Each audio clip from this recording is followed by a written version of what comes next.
Skupna kmetijska politika je dobro uveljavljena politika v Evropi. V središču te politike imamo kmetijske trge.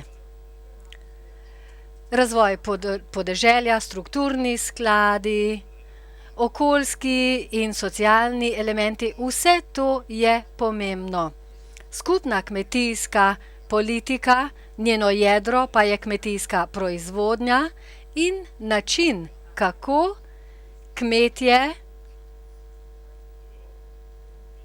nahranijo svet, ne samo Evropo, ne samo Slovenijo, ampak kako smo organizirani, kako je organizirana prehranjevalna veriga v celotnem svetu. Moje teme današnje predstavitve so razdeljene v 5 poglavij. Danes bi vam namreč rad spregovoril o tem, kar je bilo danes dopoldne že omenjeno. Pogledali si bomo s tem povezane teme, kot so financiranje, trgovina, politika, pa tudi nekatere elemente o tem, kako je kmetijstvo vključeno v ostalo gospodarstvo. Drugi del je mlekarstvo in mlečni proizvodi.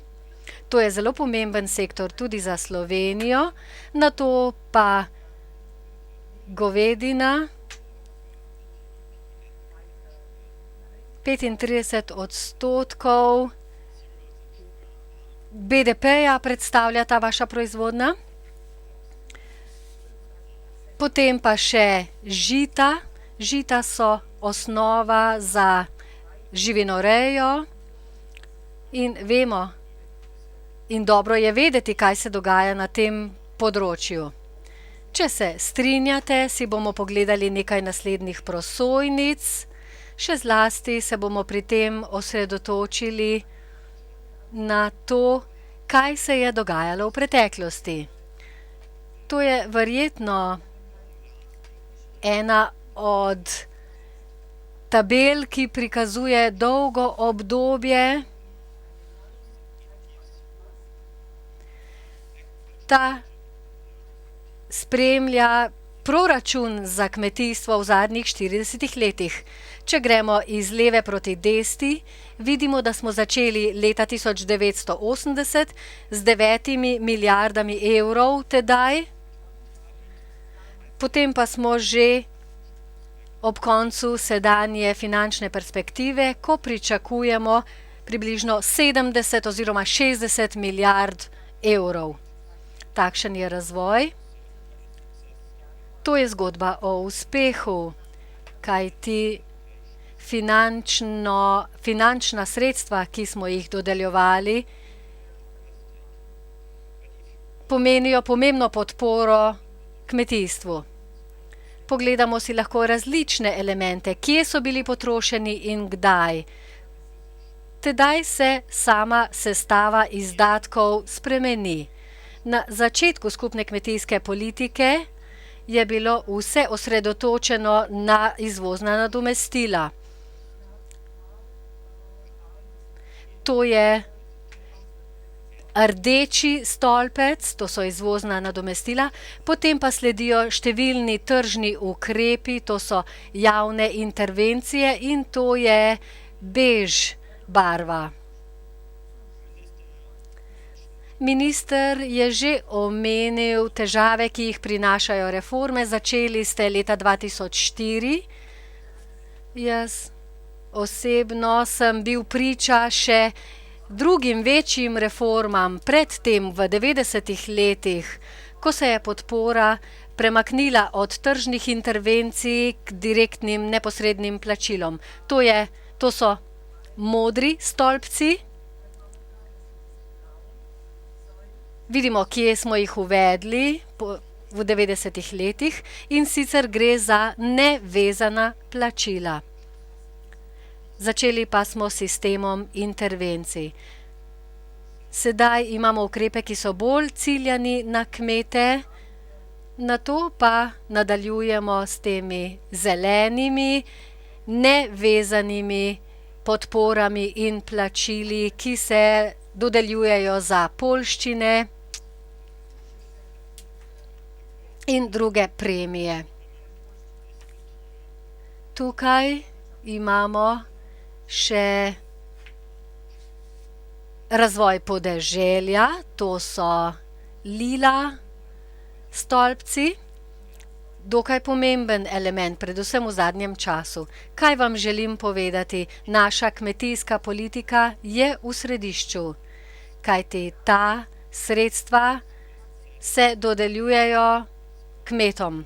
Gospod Vrisk je dejal danes zjutraj, da se moramo vedno prepričati in da imamo razloge, zakaj se kmetijstvu dodeljujejo ta sredstva. Vedno moramo podati razloge in utemeljitve za dodeljena sredstva tudi našim davkoplačevalcem. Še en vidik, ki je prav tako pomemben, tudi sam bi ga rad poudaril. Veliko se je danes že povedalo o tem, kako pomembno je biti samozadosten, kako pomembna je lokalna proizvodnja hrane, kakovost izdelkov je boljša in kot kmetijski sektor mora uživati koristi, določen delež koristi, ki jih sicer uživa celotna veriga. Evropsko kmetijstvo je močno povezano z globalno ekonomijo. Govorimo o proizvodnji, ki ima visoko vrednost. Govorimo o neposredni proizvodnji kot o proizvodnji hrane. Vse skupaj je to velika industrija. 220 milijard evrov uvoza in izvoza letno. To je zgodba o uspehu, še zlasti, če si pogledamo to rdečo črto, ki jasno kaže, da je Evropa neto izvoznik živilskih proizvodov. To je nekaj, kar je bilo na začetku skupne kmetijske politike šele želja, šele cilj. Danes izvažamo med 12 in 15 odstotki proizvodnje iz različnih sektorjev. To pošiljamo na svetovne trge. To pomeni sorazmerno visoko odvisnost in to je pomembno sporočilo kmetijskemu sektorju. Če smo aktivni na svetovnih trgih, je jasno, da smo prav tako izpostavljeni tečajem, spremembam tečajev, še zlasti, ko govorimo o ameriškem dolarju. Vsi vemo, da je pred nekaj meseci, maja, junija lani, evro pod hudim pritiskom. In če je evro pod pritiskom v razmerju z dolarjem, pomeni, da je ogrožena naša konkurenčnost na svetovnem trgu ogrožena. Zato, po drugi strani pa zato lažje izvažamo. Za uvoze moramo prav tako plačati v dolarjih. In to pomeni, da na koncu koncev plačamo več za uvoz. Menjalni tečaj seveda ne vpliva samo na industrijo, ampak tudi na naš izvoz. In v naslednjih nekaj mesecih ne pričakujemo, da bi prišlo do kakšnih bistvenih sprememb. Torej, lahko pričakujemo nadaljevanje tega trenda. Naslednji vidik je surova nafta. Cene nafte so nizke v primerjavi z obdobji v preteklosti. Tukaj lahko vidimo, da so bile cene večinoma nad 75 dolarjev za sodček, zdaj pa smo pri približno 60 dolarjih za sodček. Tako kmetje lahko bolje nadzorujejo stroške, s katerimi se soočajo. Vsi ti elementi so pomembni za oceno in napovedi dogodkov v naslednjih 3-6 mesecih. Zdaj pa mlekarstvo, področje mlečne proizvodnje. To je pomemben generator prihodkov v evropskem kmetijstvu. Mlekarstvo je daleč najpomembnejši sektor. To smo že poudarili in tu lahko vidimo razlike med cenami v preteklosti. To je bilo leta 2013 na začetku in pa povprečne cene v letu 2014. Evropsko povprečje je tukaj, sivi stolpci, in sicer 33,2 centa za kilogram. Slovenija je tukaj na tem mestu. 29,7 je podatek za Slovenijo. To so povprečja za leto 2014 in seveda si to lahko prevedete v stvarnost pri vas. Cene so se odzvale leta 2013, še zlasti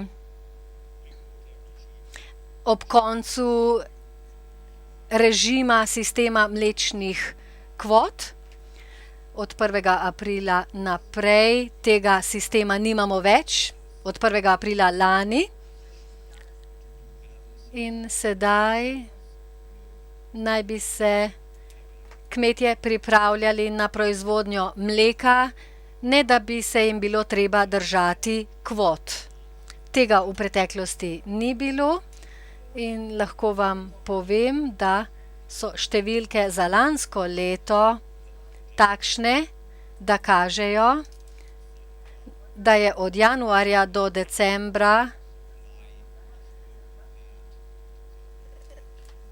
bila preskrba z mlekom večja kot leta 2013 in sicer za kar nekaj odstotkov. Vidimo, kakšen je pritisk na ceno. Kmetje so začeli posodabljati svoje mlečne zaloge. Nadomestili so krave z bolj produktivnimi, kar se mlečne proizvodnje tiče. To so podatki od januarja do decembra 2014. Naše tržno leto pa traja od začetka aprila do konca marca, kar pomeni, da še imamo nekaj manevrskega prostora. Nekateri proizvajalci so se že odzvali v zadnjih nekaj tednih in sicer jasno lahko vidimo spremembo pri cenah. To se je začelo na začetku leta. Tukaj vidimo krivulje za različne proizvode, še zlasti maslo, denimo, ta krivulja. Proizvodnja se je v zadnjih 6 tednih povečala. Isto velja za mleko v prahu,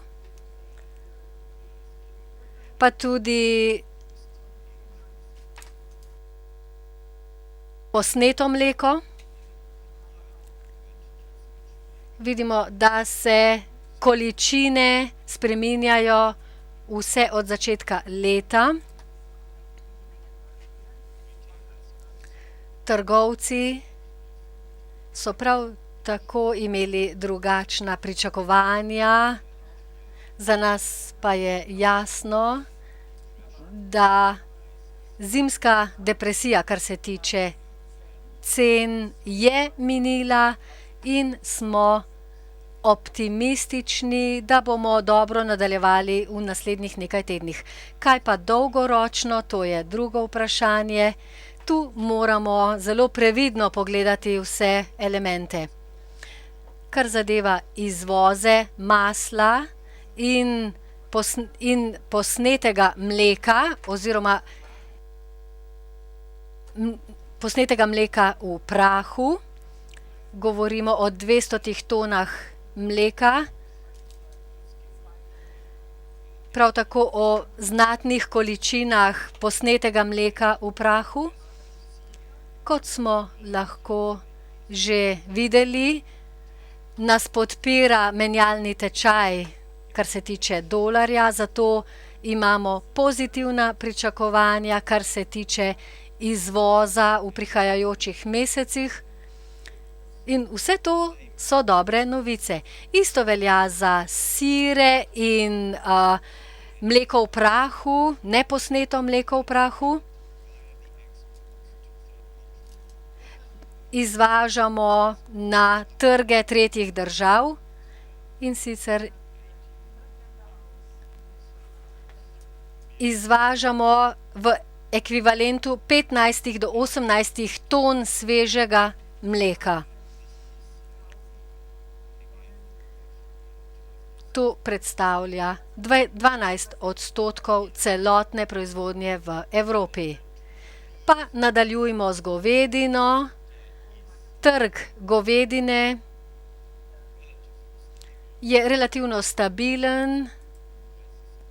Cene se vrtijo okrog 385–390 evrov na 100 kilogramov, za 100 kilogramov, kar je relativno ugodna raven cen, še zlasti, če to primerjamo s povprečji, ki smo jih zasledovali poprej.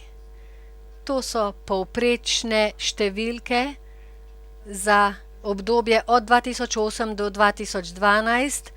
Trg govedine je sedaj bolj stabilen, kot je bil v preteklosti, in vse razloge imamo, da lahko v prihodnjih mesecih pričakujemo, da ne bo prišlo do kakšnih dramatičnih sprememb.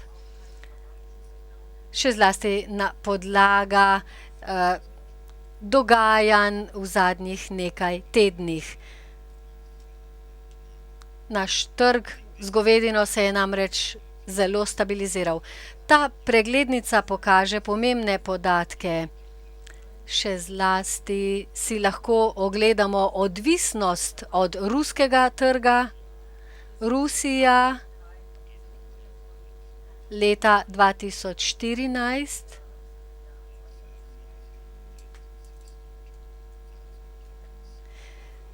je šlo za izvoz 562, izvoz, ki je v celoti znašal 562 ton.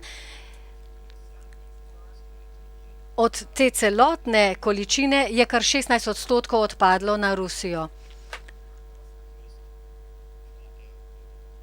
To se je dogajalo v prvem četrtletju oziroma v prvem polletju lanskega leta. Prav tako lahko vidimo še druge države, kjer uvoz precej niha. Turčija denimo, bila je prvak leta 2012, potem pa je skorajda izginila v naslednjih letih zaradi veterinarskih in sanitarnih omejitev, s katerimi so se soočali. Švica je pomembna kot destinacija. Naš izvoz danes poteka tudi v Hongkong, pa vendarle tu ne gre le za Hongkong, za mesto Hongkong. Gre tudi za destinacijo, ki je povezana s Kitajsko. Tam so številni obrati. Preko Hongkonga izvažamo v ta pomemben del, kot je Kitajska. Svinjina, prašiči, pomembna mesna industrija. Če se ukvarjate s tem sektorjem, smo lani imeli zelo nizke cene,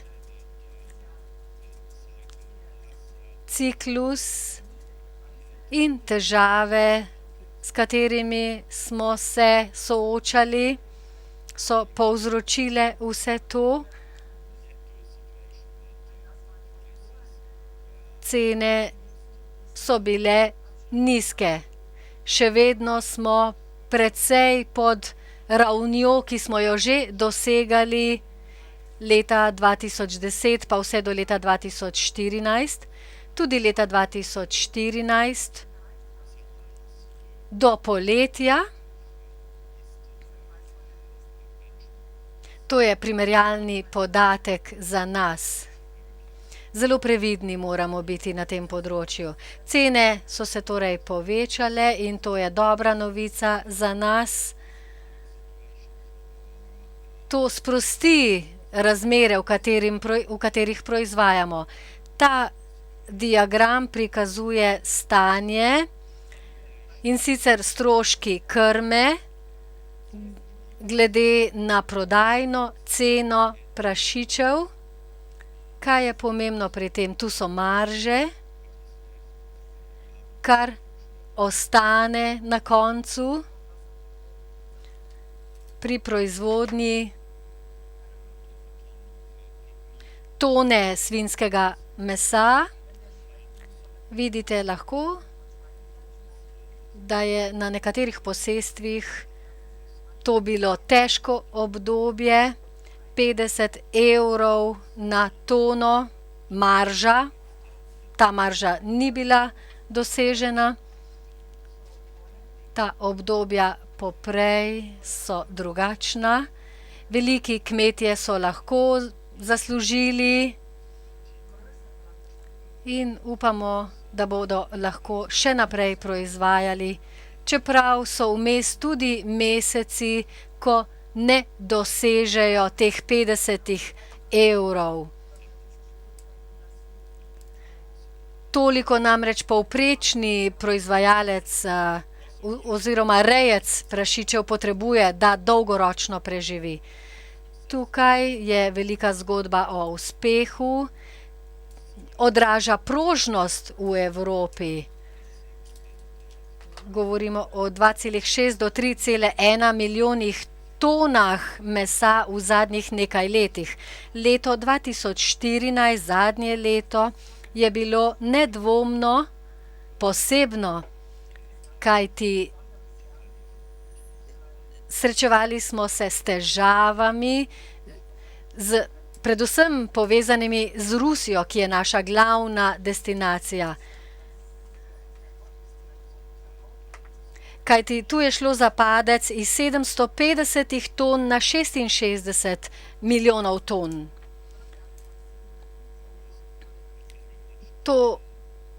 O tem govorimo od avgusta.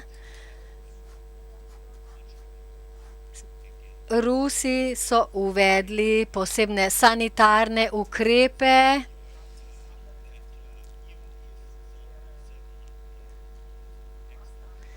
Tu vidimo, da smo naenkrat izgubili 700 milijon ton. Pa vendarle je industrija dovolj prožna, da je našla druge poti. Ena zelo pomembna je Azija. Tukaj Južna Koreja, denimo. Imamo dogovor o prosti trgovini in tja smo preusmerili izvoz, ki ni več potekal v Rusijo. Isto velja za Japonsko. Gre za povečanje izvoza za več kot 30%. In to je veliko pripomoglo k rešitvi te zagate. Če se osredotočamo v svojem izvozu na eno ali dve destinaciji, da nismo preveč odvisni od teh dveh destinacij, zato da se naš trg ne poruši. Na splošno pa je prišlo do padca v zgolj 5%. To pa so količine, ki so v Evropi še vedno na trgu. To seveda povzroča kar nekaj težav našim proizvajalcem v Evropi in zato so cene padle. Kar zadeva perutnino, ne vem, če je to v središču vaše pozornosti, ampak cene brojlerjev, pitovnih piščancev so dobre, ni kakšnih razlogov za skrb. Vstopamo v sezono velike noči, takrat se proizvodnja vedno poveča, ker je tudi povpraševanje večje. Že lani so se naši izvozi povečali 1,5 milijonov ton perutnine. To je zelo pomemben podatek. Kar zadeva posameznih destinacij, pa se vse bolj osredotočamo na Azijo. Tja potekajo izvozne poti. To je dobra novica, kajti s tem lahko nadomestimo padce izvoza v določene druge države. Če imamo širši nabor destinacij, smo manj odvisni od teh, hkrati pa se še vedno posvečamo tistim najpomembnejšim destinacijam. Tukaj so jajca, tudi tu je stanje dobro. Vedno v takšnih predstavitvah pa imamo takšne dvige krivulj, ko gre za velikonočni čas. Tu seveda sledijo tudi cene in zdaj pa poljščine. Poljščine zelo pozorno spremljamo, kajti pomembno je, da dobro spremljamo razvoj zimskih poljščin oziroma žit. Pomembno je vedeti, kaj se z njimi dogaja v zimskem času. 2 do 3 elementa sta namreč potencialno težavna. Lahko je zima zelo mrzla, lahko pride do zmrzali in takrat nimamo nobenih nadomestil in lahko vnaprej predvidimo potencialne težave, še posebej v regiji, ki jo zdaj kažem na ekranu. Ne, da je bila zima v tem območju prehuda, ampak težava je bila zaradi premajhne pokritosti površine s snegom. Na osrednjem delu in severnem delu Evrope je stanje prav tako nekoliko težavno zaradi relativno visokih temperatur, s katerimi pa je povezana tudi velika količina dežja. Ponekod je obsežno deževalo, spet drugod so se spopadali z veliko količino snega, ampak številke na ekranu izvirajo iz kmetijskih podatkov, še posebej se nanašajo na povečano količino padavin, kot so sicer povprečne padavine v zimskem času. V preostalem delu Evrope ne pričakujemo kakšnih hujših težav glede poljščin v zimskem času. Kakšnih večjih težav, kot rečeno, ni pričakovati. Vse pa nikoli ni popolno, kar je popolnoma logično. Bolj natančno sem si pogledal Slovenijo. Edina težava, ki jo potencialno tu lahko prepoznam, se nanaša na severovzhodni del, kjer nam kazalci kažejo na nevarnost dežja, a vendarle v zadnjih tednih teh preobsežnih padavin nismo zabeležili, zato je stanje v Sloveniji stabilno. Žitarice so za nas še vedno ključnega pomena, to je ena glavnih tabel. Globalni podatki kažejo na 325 ton proizvodnje žit.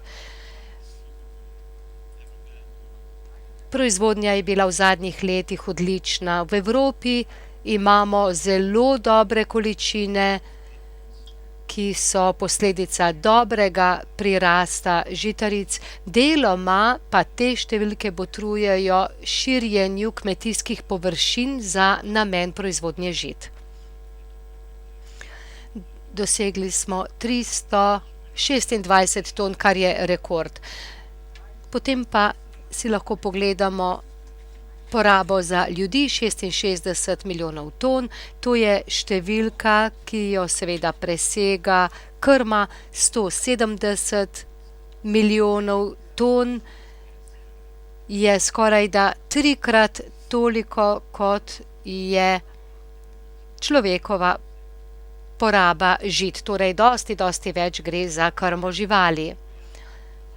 Del bioetanola, to je biogorivo, proizvodnja biogoriv, je 11 milijonov ton v številki, torej tudi ta številka nam daje določeno perspektivo. 11 milijonov ton žit bi torej lahko neposredno použila človeška bitja, ampak toliko se pač porabi za proizvodnjo biogoriv. Tudi izvozni podatki so zelo dobri, 4,4 milijarde ton smo izvozili v zadnjih 10 letih, so številke res rekordno visoke, pričakujemo pa še 150 dodatnih milijonov ton, kar je nekoliko več, kot imamo običajno. Mislim pa, da tu res ni pričakovati kakšnih težav. Cene za različna žita padajo, pa spet rastejo, glede na menjalno razmerje z dolarjem. V letu 2009 vidimo precej ranljiv trg, zelo nestabilen trg v tistem kriznem času, in če ste morali uvažati z namenom kmetijstva v tistem času, se spomnite teh visokih padcev pa spet rasti. Ta krivulja je res nestabilna in lahko seveda tu spremljamo, da kakšne specifične napovedi v tistem času res beležijo zelo nestabilen trg. Na tej prosojnici pa vidimo, da je Evropska unija neto izvoznica za žita skorajda čisto vsako leto, z izjemo let 2007 in 2008. To sta bili zelo težavni leti, kajti nismo uspeli proizvesti zadostnih količin za to, da bi dosegli enak izvoz. Pri pšenici smo izvozno vedno zelo uspešni in je razmerje med uvozom in izvozom vedno pozitivno nam v prid. V zadnjih 20 letih torej beležimo zelo uspešen izvoz pšenice. Pa si poglejmo napovedi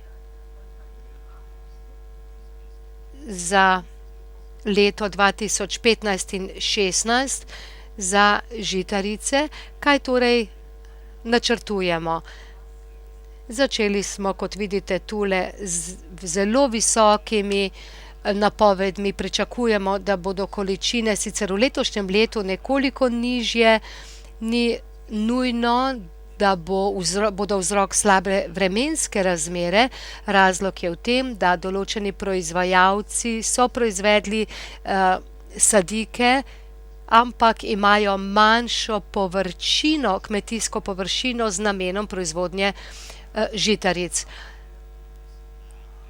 Ne pričakujemo torej več tako dobrega prirasta, kot smo ga zabeležili v lanskem letu. Zagotovo ne bomo dosegli te številke, ampak bomo na koncu zaključili z dosti manjšimi številkami, kot smo jih uvodoma načrtovali. Daleč najbolj pomembna je, kot rečeno, pšenica, potem pa durum pšenica in koruza, pa tudi ječmen je zelo pomemben, sledi pa še rž in za naslednje leto, kot ste videli, številke pričakujejo nekoliko nižje vrednosti, kot smo jih sprva načrtovali pri vseh teh omenjenih žitih. Glede sladkorja si bomo v kratkem lahko pogledali, kaj se dogaja še dosti bolj podrobno. Kot veste, je kvotni režim, ki je trenutno v veljavi, v fazi zaključevanja, do konca leta 2016 bo veljal, zdaj smo v fazi priprav sprememb na tem področju. Kaj pa je za nas najbolj pomembno? Lansko leto je bila proizvodnja sladkorja zelo, zelo visoka, obseg proizvodnje je bil zelo pomemben, v primerjavi z drugimi poljščinami so bili rezultati in prirasti izredno visoki pri sladkorju.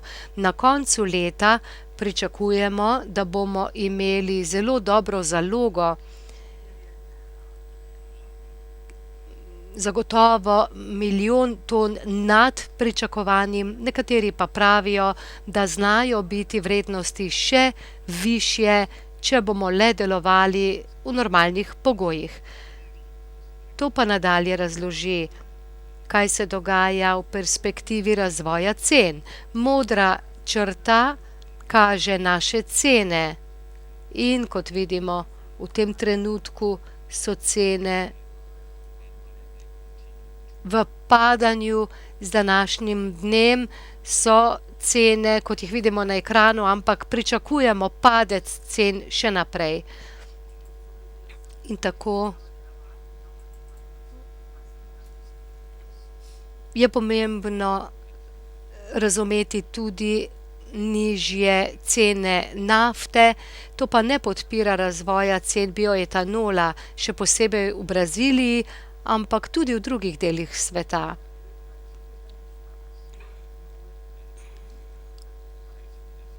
In zato moramo razumeti, da imajo vsi ti elementi vpliv na dogajanje na našem trgu.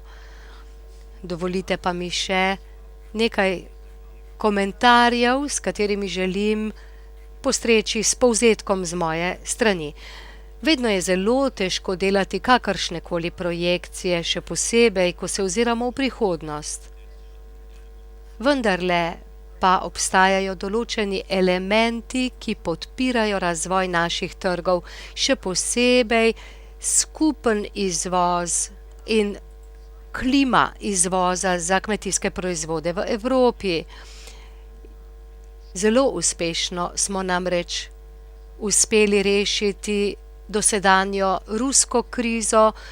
Obstajajo sicer določeni sektorji na področju še posebej proizvodnje zelenjave in sadja, še posebej, ko govorimo o izvozu v Rusijo, so se proizvajalci soočali z hudimi težavami, a vendarle imamo zdaj ogromno fleksibilnost na področju živilske industrije v smislu sodelovanja z Rusijo.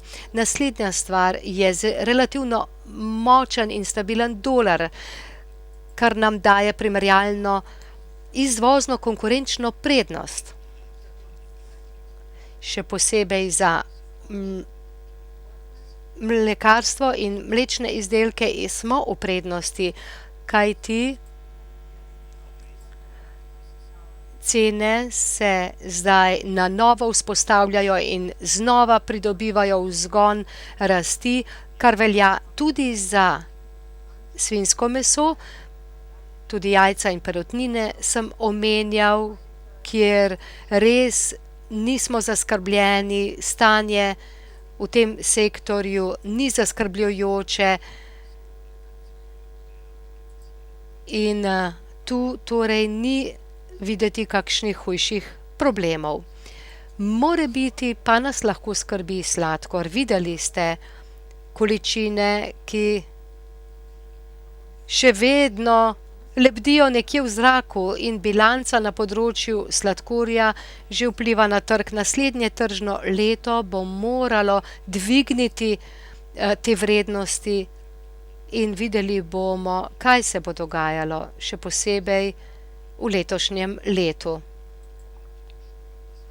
Ampak izvedel sem, da torej v Sloveniji sladkorja ne proizvajate več, zato se lahko relativno sprostite in vas ta specifičen proizvod nima kaj skrbeti. Dovolite, da se vam zahvalim za vaše potrpljenje, upam pa, da je bilo moje predavanje za vas zanimivo. Vsaj meni je bilo v veliko veselje in le še hvala za priložnost, da sem vas nagovoril.